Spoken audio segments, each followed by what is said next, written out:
Ngayon, mag-recap translate naman tayo from French to English. Magbibigay ako ng sentences in French at tingnan natin kung makukuha nyo sila sa English. Ce n'est pas bon ici.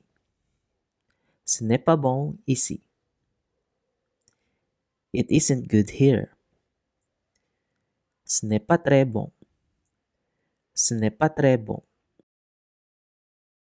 It isn't very good. C'est ici. C'est ici. It's here. C'est fantastique ici. C'est fantastique ici.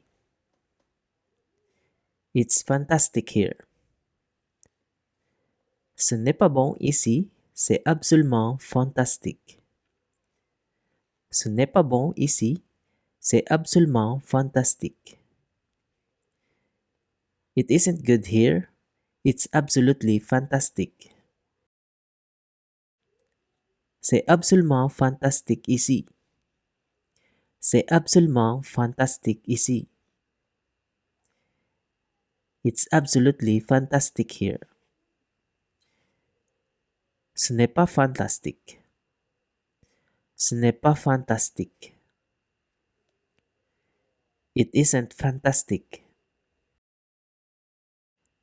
C'est bon ici. C'est bon ici. It's good here. C'est bon. C'est bon.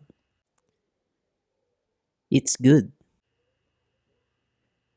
C'est fantastique.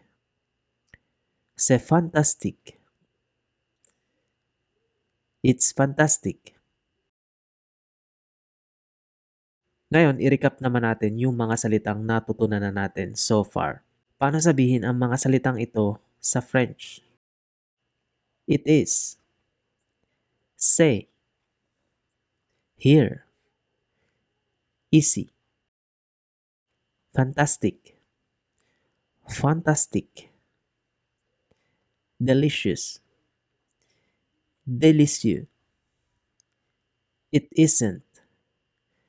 Ce n'est pas. Good. Bon. Very.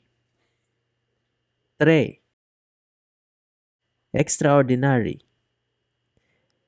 Extraordinaire. I think. Pour moi. Beautiful. Beau. For me. Pour moi. And absolutely. Absolument.